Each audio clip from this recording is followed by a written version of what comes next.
Donc nous continuons aujourd'hui avec les attitudes de foi adoptées pendant les périodes de crise. C'est important pour toi. Dans les périodes de grandes catastrophes, de guerre, de grandes souffrances, de grands bouleversements dans le monde.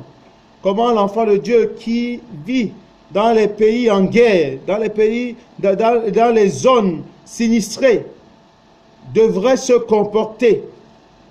Parce que c'est une constante, c'est inévitable. Les catastrophes et les crises existeront dans ce monde. Dans Apocalypse, la Bible dit que quand le règne de Dieu sera rétabli complètement, alors il n'y aura plus de guerre, plus de mort, plus de maladie. Mais pour le moment, c'est inévitable. Et ce sont même des signes de la fin des temps. Mais comment l'enfant de Dieu devrait se comporter en de telles circonstances? C'est important. Donc, nous allons commencer par les paroles d'assurance. Vous avez dans le Psaume 91, vraiment, un excellent compil de ce que Dieu fait, est capable de faire pour ses enfants en période de crise. On dit que celui qui demeure à l'ombre du Très-Haut demeure sous l'abri du Tout-Puissant, sous les ailes du Tout-Puissant. Il le délivre du filet de l'oiseleur, de la peste, de tous ses ravages. Tout. Et que même la contagion ne peut même pas... C'est-à-dire, il y a un excellent compil. Je t'invite à aller lire le Psaume 91. C'est très excellent, vraiment.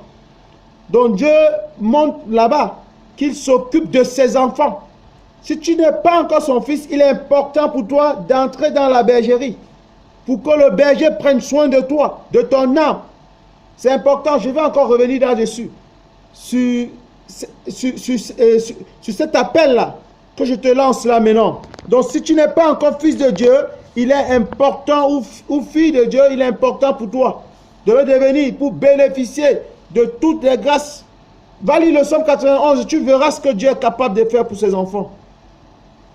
Donc, et Jésus dit, celui qui est en vous est plus puissant que celui qui est dans le monde, parlant du Saint-Esprit. Donc celui qui est en nous est plus fort que ce qui est dans le monde. Vous savez, dans le monde, il y a les principautés, les puissances des ténèbres qui s'agitent. Ils s'agitent, détruisent à gauche, font glisser les terrains à droite, provoquent des accidents, ainsi de suite. Jésus dit, mais celui qui est en ses fils, en ses disciples, le Saint-Esprit de Dieu, est plus puissant que tout ce qu'il y a dans le monde. Et il dit quelque part à ses disciples, je vous ai donné la force, je vous ai donné le pouvoir de marcher sur les scorpions, les serpents et sur toute la puissance de l'ennemi et rien ne pourra vous arriver. Donc il est important pour toi de devenir serviteur de Dieu pour avoir cette puissance. Pour que tu n'aies plus peur, pour que la peur des sorciers disparaisse. La peur des démons disparaisse. La peur des catastrophes, des accidents de guerre puissent disparaître dans ta vie. Pour que tu mènes une vie pleine d'assurance. Une vie de repos. Il est important pour toi, bien-aimé. Il est important pour toi. Si tu as crise dans ta vie, sache que celui qui est en toi, le Saint-Esprit, est plus puissant que tout ce qui peut exister dans le monde entier. Et après, la Bible dit, ceux qui combattent pour nous, la Bible dit, ceux qui combattent pour nous sont plus nombreux que ceux qui combattent contre nous. Parlant des anges de Dieu disponibles pour combattre pour nous sur cette terre-ci. C'est la Bible qui le dit. Il y a ça dans 2 Rois 6, parlant de l'histoire d'Élisée, où sur la montagne sur laquelle il se trouvait, dans la ville où il se trouvait, c'était environné de plusieurs soldats. Donc on appelle ça bruit de guerre. Et ayant compris cela, il est resté serein, son serviteur s'agitait pour dire, mais qu'est-ce que nous allons advenir, qu'est-ce que nous deviendrons? Ils sont là. Et il a dit vraiment, ceux qui combattent pour nous sont plus nombreux. Et après il a prié Dieu d'ouvrir les yeux de son serviteur. Et lorsque les écailles sont quittées les yeux de son serviteur, il a vu une multitude d'anges disponibles pour eux. Mais le combat n'a pas été charnel. Parce qu'on a dit qu'il a prié et Dieu les a aveuglés tous. Et il les a conduits vers l'amour de Dieu. Pour qu'ils voient que Dieu ne veut pas détruire les fils. Il ne veut pas un combat par la chair, par le sang. Non.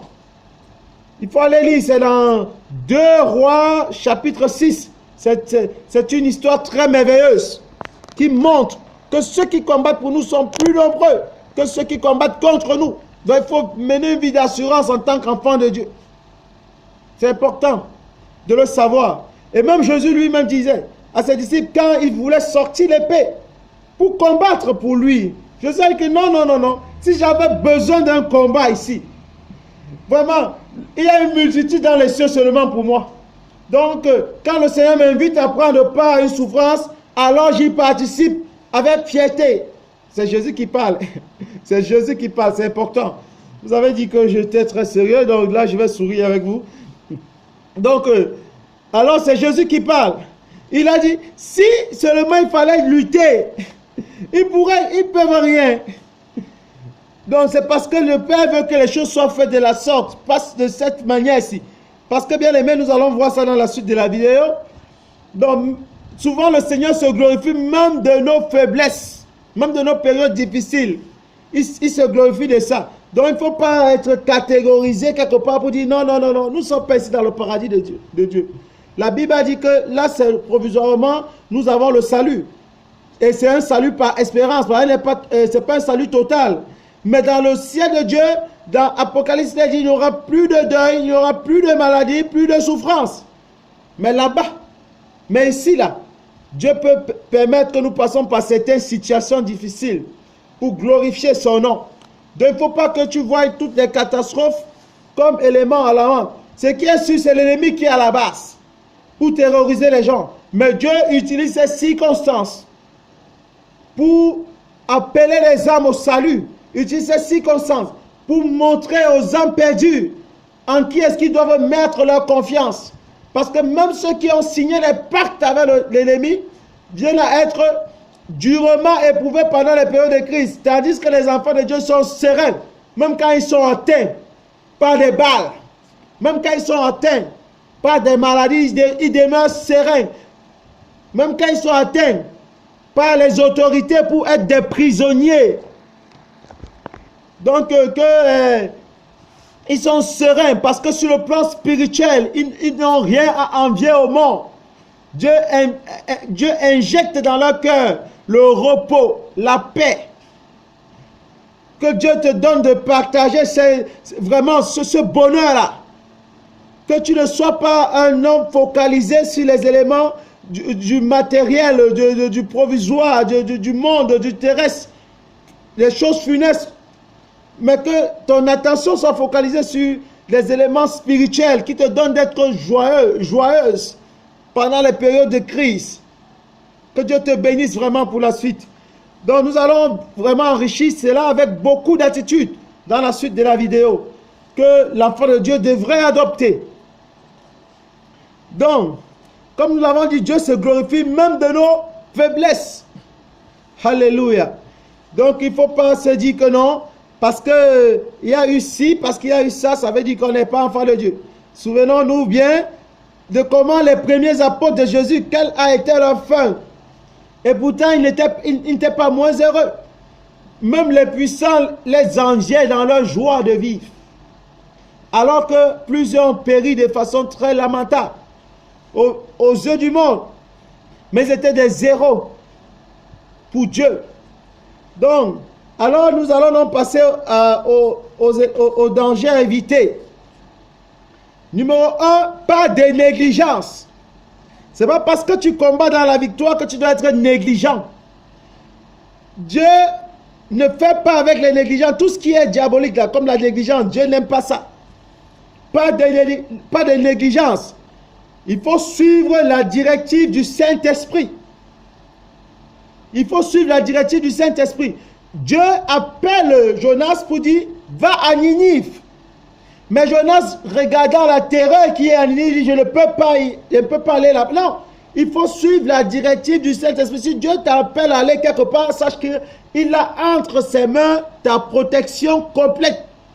Donc, il ne faut pas avoir peur. Que ce soit le coronavirus, que ce soit la guerre, quelle que soit la situation, quand Dieu t'invite à être quelque part, c'est qu'il va te donner les moyens nécessaires pour t'en sortir pleinement. dans cette zone-là et pour témoigner de sa fidélité envers toi. Donc, il faut suivre la directive du Saint-Esprit. Ok? C'est important. Donc, pas de négligence. Paul, une fois, il va se diriger vers une ville et quelque chose va se produire. C'est que l'un des prophètes sur place va recevoir une révélation. Oh, les révélations. Et dans la révélation, Dieu lui dit par quelle souffrance il passera dans cette ville. Mais le Saint-Esprit lui a dit qu'il devait s'y rendre. Et le Saint-Esprit dit à l'un des prophètes qu'il va subir beaucoup de souffrance dans cette ville. Alors le prophète vient dire, et l'assemblée dit, Paul, s'il te plaît, n'y va pas. Paul va dire, l'Esprit m'appelle là-bas. Parce que il faut suivre la directive du Saint-Esprit. Ce n'est pas parce que tu vas rester sur place que tu ne vas pas en souffrir. Donc, dans la catastrophe, au milieu du bourbier même, Dieu permet à ses enfants de garder la sérénité et une certaine constance, une certaine fierté. Dieu accompagne toujours ses enfants. Il ne les abandonne jamais. C'est pour ça que David pouvait dire, même quand je marche dans la vallée de l'ombre de la mort, je ne crains aucun mal. C'est ce David qui a vaincu Goliath, qui a vaincu l'ours, lion. C'est lui qui est poursuivi souvent par Saul. Et David dit, même quand je marche dans cette vallée de l'ombre de la mort, je ne crains aucun mal.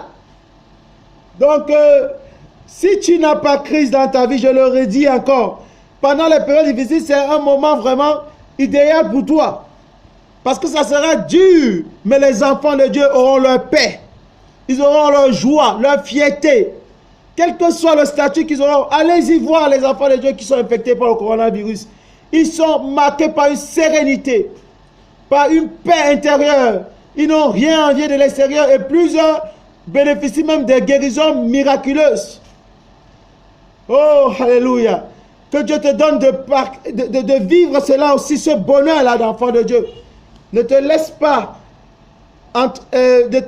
seulement aux traditions humaines, à ta simple compréhension. Viens à Dieu, viens à Dieu. Ça, c'est une période idoine, une bonne période pour toi de venir à Dieu et de voir de quelle manière il te tirera d'affaire.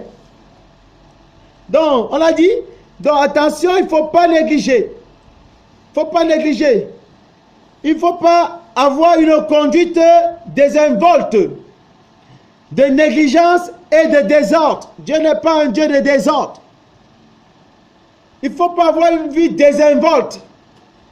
Donc nous allons revoir encore d'autres aspects dessus, mais c'est déjà important de le dire d'entrée de jeu. Il ne faut pas avoir une vie désinvolte, de désordre. Les mesures d'hygiène qu'on prescrit là, c'est important. Mais ce n'est pas ça qui définit ta vie. Donc toi, tu dois les observer. Demander à tes enfants et à tes proches de les observer.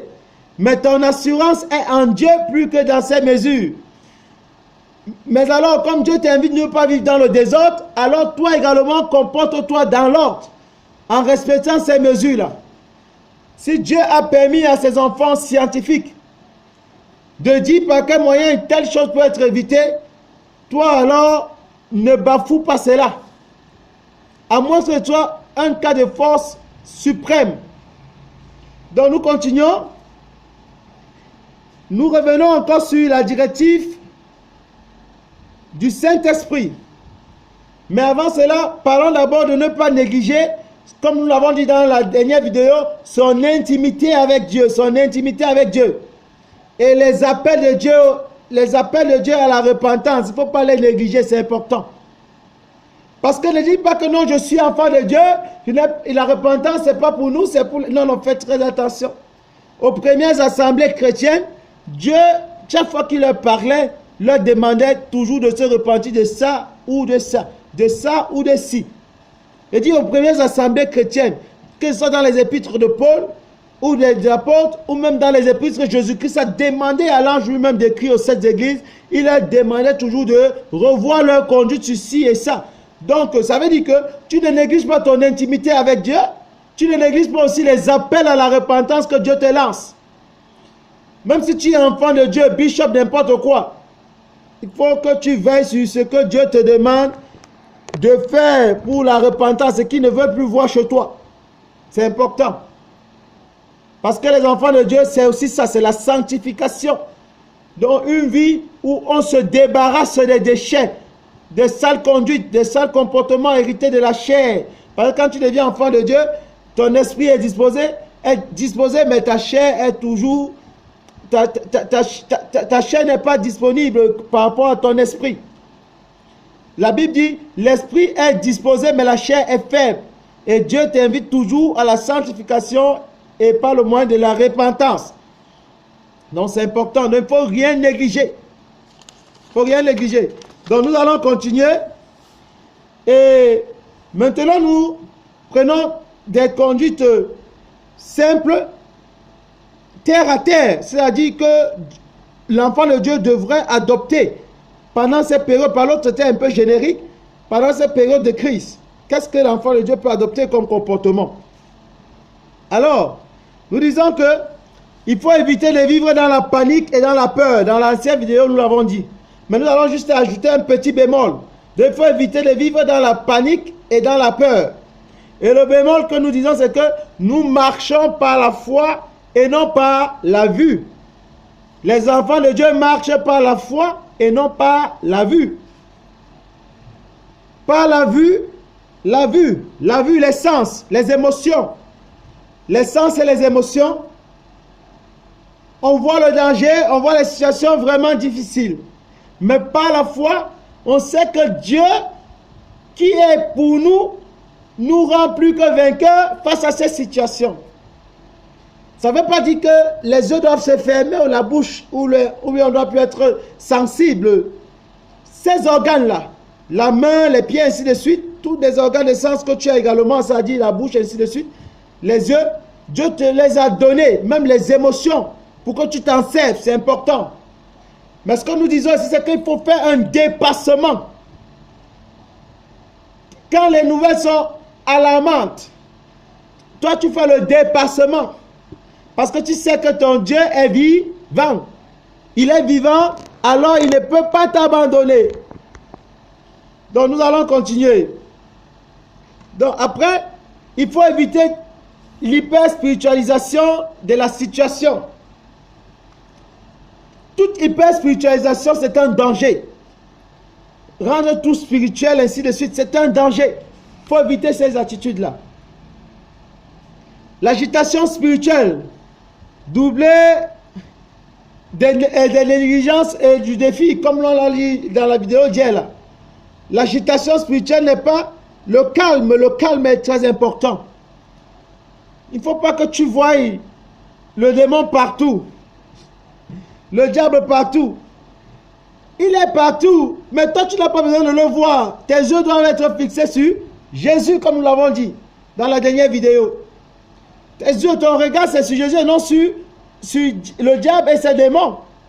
Donc, il faut éviter une hyper-spiritualisation. Hyper-spiritualiser la situation. Il faut éviter cela.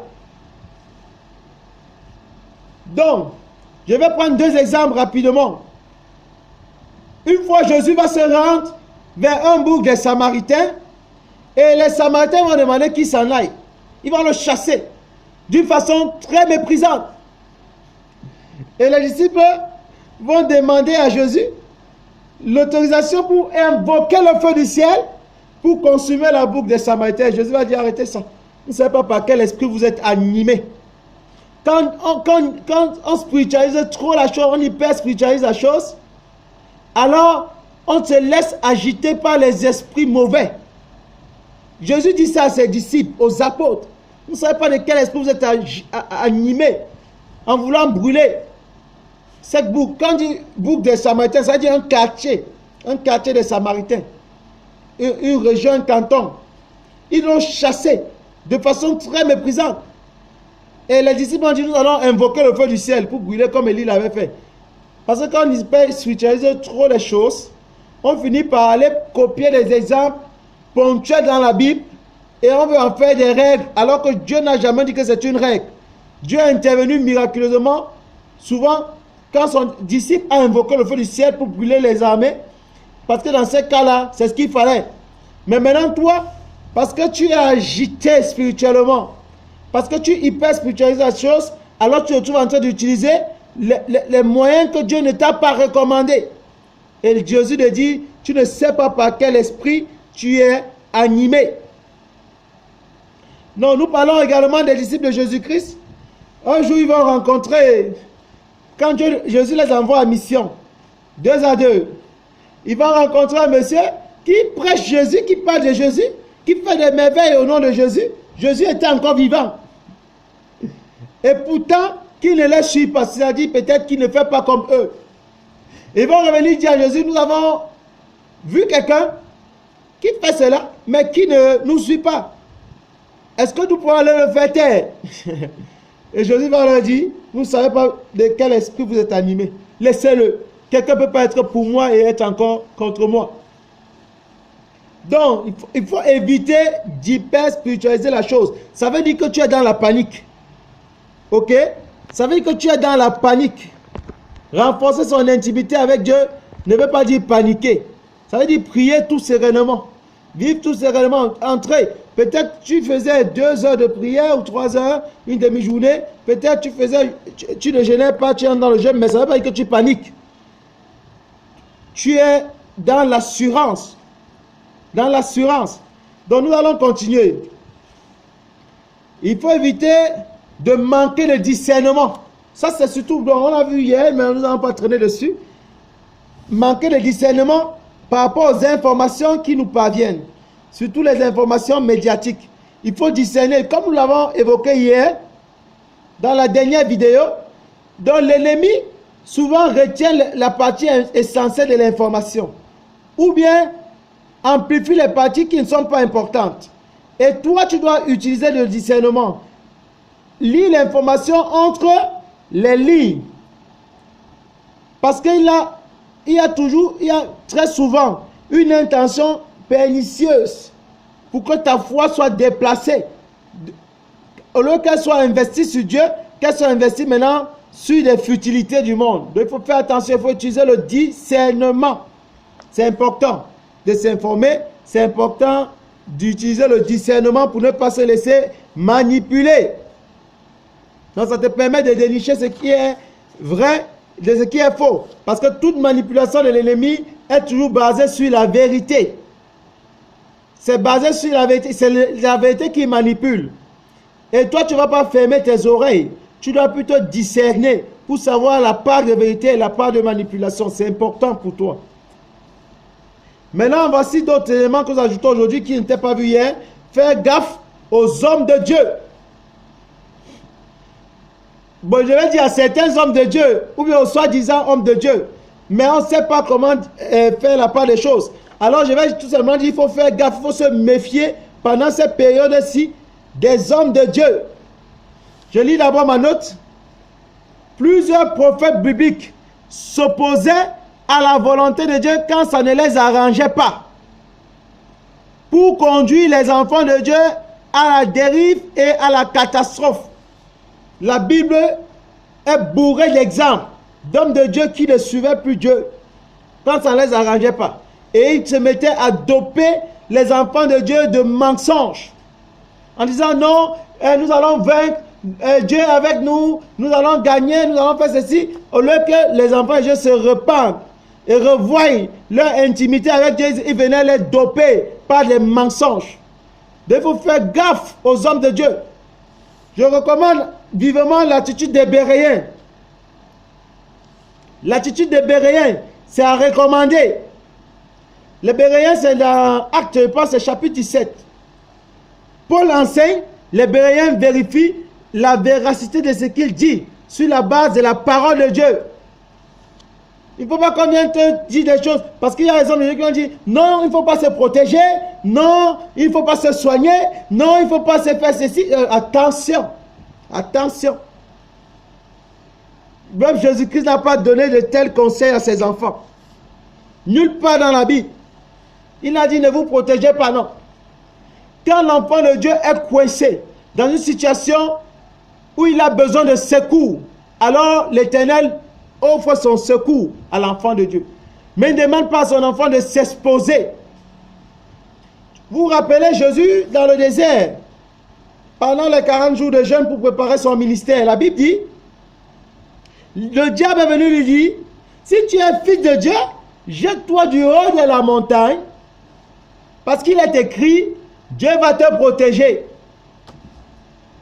Et Jésus lui a dit, tu ne tenteras pas le Seigneur ton Dieu. Donc, bien aimé, il faut éviter de tenter Dieu. Sois attentif et vigilant. Tu n'as pas de démonstration de puissance à faire à qui que ce soit dans ce monde. Tu es disciple de Dieu, sois ordonné. Suis les mesures d'hygiène. Suis tout ce qu'on te demande, les recommandations du gouvernement, ainsi de suite. Seulement, qu'ils ne deviennent pas tes dieux. C'est ce qu'on te dit simplement. Mais ça ne veut pas dire que non, ferme tes oreilles. Ne pars pas à l'hôpital, ne te soigne pas, ne fais pas si. Attention. Jésus a dit à l'ennemi, tu ne tenteras pas Dieu. Et dans la prière, comme nous le disions dans la dernière vidéo, Jésus dit dans la prière, ne nous soumets pas à la tentation, mais délivre-nous du mal. C'est-à-dire, si nous sommes pris entre les mailles du mal, alors tu nous délivres, mais ne nous soumets pas à la tentation. Et toi, tu veux tenter Dieu. C'est subtil, parce que tu dis non, c'est l'assurance. Quelle assurance? Si Dieu t'a permis de voir quelque chose et de l'éviter, tu dois l'éviter. Ne dis pas non, c'est l'assurance. L'assurance, c'est que ce que je n'ai pas vu, alors Dieu voit cela pour moi et il m'en préserve. Mais ce que je vois, je l'évite. Donc, il ne faut pas te laisser prendre dans ce piège-là. Et je continue. Donc, quand je dis qu'il faut se méfier des hommes de Dieu, là, il faut adopter l'attitude des Béréens. Parce que quelqu'un peut prendre quelques extraits de la parole de Dieu et te manipuler, t'endoctriner, pour que tu deviens un écervelé qui ne réfléchit plus, qui ne soit plus équilibré, pour dire que, mais, pour voir ta vie même par rapport à celle des premiers chrétiens, de Jésus et des patriarches. Et que tu te vois maintenant comme un ange, disons, un super héros. Un super héros, tu deviens un super héros. L'ego personnel est nourri. La fierté, un peu comme l'attitude que Jésus dénonce chez le Samaritain qui dit, moi je te jeûne, moi c'est ci, moi c'est là, ma relation avec Dieu est bonne, je ne suis pas comme ce pauvre. Non, non, non, Dieu n'aime pas l'orgueil spirituel. Quelle que soit la forme, même pour vanter Dieu, tu n'as pas besoin d'être orgueilleux. Même, je te dis, même si c'est pour vanter la puissance de Dieu, tu n'as pas besoin d'être orgueilleux. Dieu n'encourage pas ça. Tous les disciples de Jésus, quand ils étaient face à ceux qui les accusaient, ils demeuraient humbles. Alors qu'ils avaient la puissance d'invoquer le feu du ciel pour que ça consume ceux qui les jugeaient. Mais ça ne devait pas servir la cause de Christ. Ça devait faire retourner l'histoire de l'humanité à près de 2000 ans avant Jésus. Bon, disons 600 ans avant Jésus. Alors qu'on était dans la période de la grâce, où ce qui était important, c'était que le message de la grâce soit passé et que ça touche les cœurs, que ça transforme. Que l'homme soit un roi ou qu'il soit un simple serviteur ou un coéquipier prisonnier. Donc c'est important pour toi. Ils étaient armés, il y avait le Saint-Esprit en eux. Quand ils mouraient, quand les poignardaient, quand les poursuivaient, quand les mettaient, il y avait le Saint-Esprit en eux. Parce qu'on va te dire, d'aucuns te diront, non, tu as le Saint-Esprit est tout puissant, il est ceci. Mais personne ne dit le contraire. Le Saint-Esprit est tout puissant, il était même pour Jésus. Il était même pour Jésus. Mais Jésus a recommandé simplicité et prudence à ses serviteurs.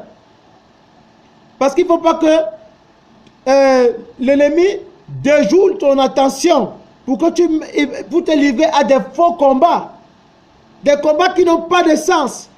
J'en ai vu qui passent des nuits de prière pour combattre les démons de ceci, détacher les cela. Donc, je te dis, c'est un danger. C'est un danger inutile.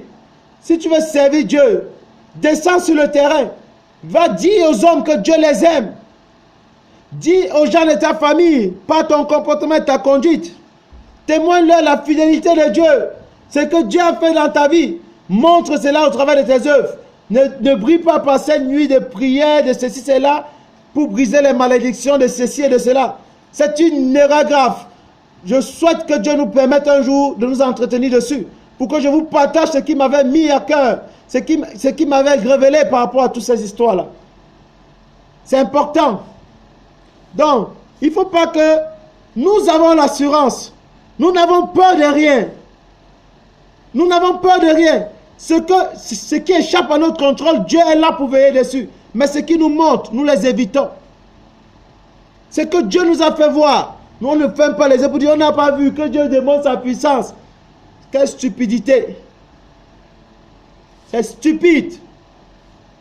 Donc nous disons, il faudra avoir cette attitude de béréen, de ceux qui vérifient. Il ne s'agit pas de vérifier. Quand tu as dit que vous serrez la tête et jamais laquelle tu peux avoir de la Bible, c'est ça, c'est écrit. Alors l'homme va te dire, ça veut dire que partout tu passes, tu dois être la tête. Même s'il faut voler, alors tu peux voler. Mais c'est maintenant là-bas qu'il faut vérifier. Même s'il faut voler pour être à la tête, tu es déjà dans quelle partition? La partition de Dieu ou la partition du diable? C'est là-bas qu'il faut vérifier. Ce n'est pas sur les extraits de la parole. Les extraits sont bien. C'est plutôt sur les conduites qu'on veut établir en termes de règles et de dogmes. C'est là-bas que tu dois vérifier. On te dit qu'il faut te prosterner devant une statuette. Tu peux vérifier, mais cette attitude-là, ça reflète quoi dans la Bible? On te dit que voilà ce qu'il faut faire. Il faut prendre de l'eau bénie pour faire cette pratique avec, ainsi de suite. Tu demandes, mais ça reflète quoi dans la Bible? Ce n'est pas sur les extraits. Par exemple, on demande de vérifier comme les Béréens ne vérifiaient pas que Paul a cité la Bible ici. Alors, dans tous les cas, dans l'Ancienne Alliance, l'enseignement se faisait dans la... Bon, j'ai dit l'Ancienne Alliance, je vais dire, dans la Nouvelle Alliance, l'enseignement se faisait dans la simplicité. Donc, ça veut dire que le Fils de Dieu se met devant les hommes et les enseigne selon que Dieu et le Saint-Esprit le met à cœur de parler. C'était pas trop, citons Genèse 25, citons Matthieu, ceci.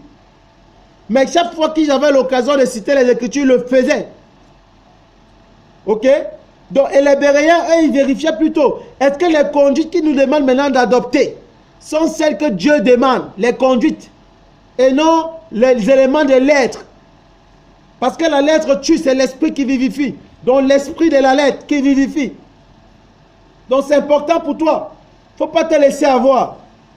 Sinon, comme nous le disons plusieurs fois dans plusieurs autres vidéos, le diable est passé maître de la manipulation.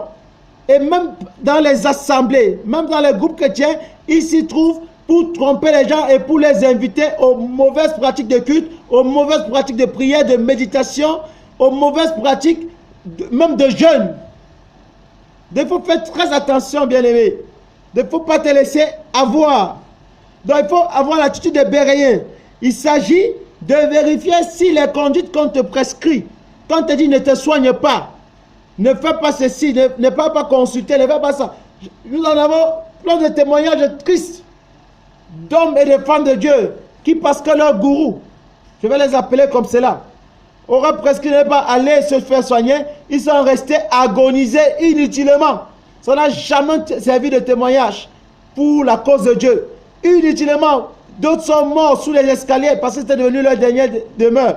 Après que les hommes de Dieu aient trafiqué de leur foi, les ont vidés de tout ce qu'ils avaient comme richesse ou bien comme argent sur terre. Ils les ont abandonnés, ils sont morts, dormant dans la rue, abandonnant leurs propres enfants. Parce qu'ils s'étaient laissés entraîner. Parce que la majorité des hommes de Dieu, ce qu'ils visent le plus, c'est votre argent. C'est aussi triste, vraiment. Quand il dit la majorité, c'est ce que la Bible dit. Ils visent votre argent. Ils veulent trafiquer de vous, de votre foi. Et alors ils vont faire des prescriptions qui sont à la limite pompeuses. D'autres sont en quête d'ego. Et de, je ne sais pas si je vais appeler ça, de pouvoir. Ils sont des malades mentaux. Et ils veulent voir leur audience peut-être augmenter et montrer devant les hommes qui sont des super héros. Mais d'autres sont plutôt dans l'erreur, c'est possible. Ça dit que, indépendamment de leur propre volonté, ils vivent dans l'erreur. Un peu comme l'apôtre Pierre. La Bible dit, il vivait avec les païens sans problème. Mais là, lorsque les Juifs sont arrivés, il a changé d'attitude et il vivait maintenant dans l'erreur. Il a fallu que Paul, un jeune dans la foi, attire son attention sur ce comportement malsain. Donc c'est possible qu'un homme de Dieu se trompe, même plein du Saint-Esprit.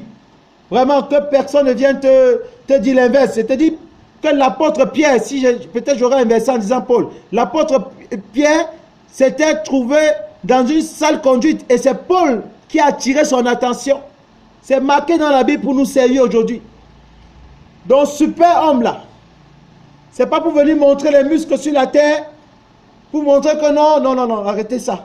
Dieu n'aime pas l'orgueil. L'orgueil est du diable. Mais l'humilité est de Dieu. Jésus pouvait bien montrer les muscles. D'où il était quitté pour arriver sur terre. Personne de nous n'était encore passé par là. Le pouvoir qu'il avait, personne de nous, mais il a préféré l'humilité. Parce que quand le message de Dieu doit passer, l'humilité est plus importante. Et Dieu aime l'humilité. Et ce sont les hommes qui l'élèvent.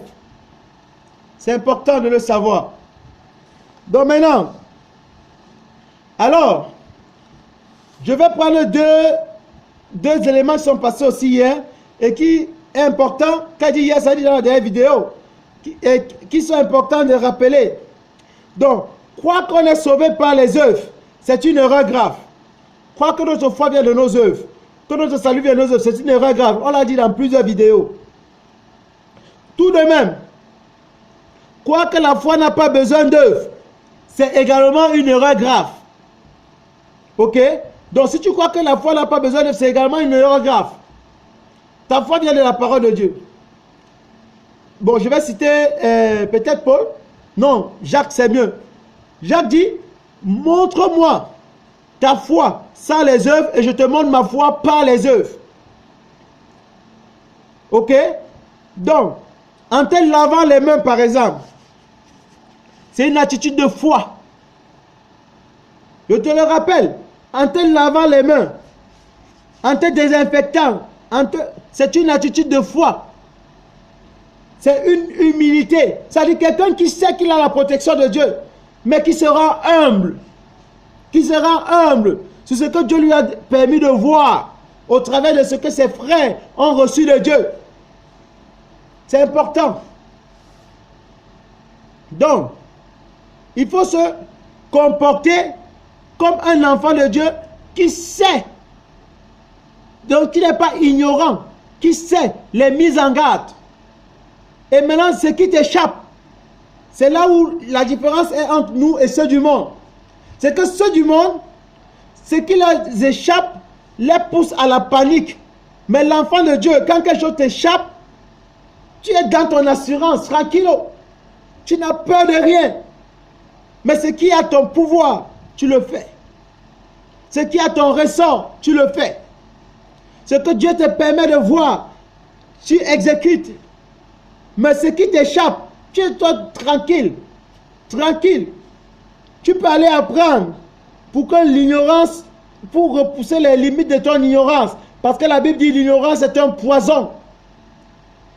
Mais au moment où tu vis, à l'instant de maintenant, tu n'as peur de rien. Ni de ce que tu connais, ni de ce que tu ne connais pas. Parce que ton Dieu est plus puissant que tout. Et pour davantage vivre dans l'humilité, tu cherches à connaître davantage. Tu cherches à apprendre encore plus. Donc c'est important de se le dire, ou bien de dire cela. Donc, alors pour résumer dans ces deux attitudes dont j'ai cité, la Bible dit, nous sommes sauvés par la foi pour pratiquer les bonnes œuvres. Les bonnes œuvres, les bonnes conduites. Pour imprimer le bon comportement, pour être un modèle. On ne doit pas être de ceux qui brillent par l'incivisme, qui brillent par, par la saleté, qui brillent par l'insouciance. Nous devons être de ceux qui montrent l'exemple en toute humilité, alors que nous avons le Saint-Esprit tout-puissant en nous agissant. Non pas être de ceux qui induisent les autres dans l'erreur. Vraiment, que Dieu t'épargne cette façon de voir le monde. Et qu'il te bénisse. J'aimerais revenir sur un truc qui a été dit sur la dernière vidéo concernant la tour de Siloé, dont j'avais inversé l'histoire. La Bible dit, des hommes sont venus voir Jésus pour lui faire comprendre que Pilate avait mêlé le sang des sacrificateurs avec ceux des animaux. Parce que Pilate avait interdit de ne pas faire de culte, de ne pas faire de sacrifice ce jour-là. Et quelques hommes juifs endoctrinés se sont dit, notre Dieu est puissant, nous allons aller le faire. Par quand Dieu met les gens en garde, il peut même passer par des gens qui ne sont même pas serviteurs de Dieu, c'est-à-dire des rois athées. Dieu n'a pas besoin de te parler toujours par un homme de Dieu. Il peut te parler par des circonstances, un peu comme cette période de crise de coronavirus. Parce que Dieu a toujours un message à donner à chacun d'entre nous par rapport à ce que nous vivons. Peut-être chez toi, c'est un problème d'intimité. Dieu veut que tu revoies ton intimité pendant cette période de crise. Ok? Donc je continue. Alors ils sont venus dire à Jésus, Pilate a donc fait mêler, il a tué les serviteurs de Dieu. C'est-à-dire, les gens qui servent Dieu, il les a tués. Prends leur sang, mélangeant le sang des taureaux. Et Jésus leur a dit, vous pensez que ces juifs que Pilate a fait périr là, vous pensez qu'ils sont plus pécheurs que vous?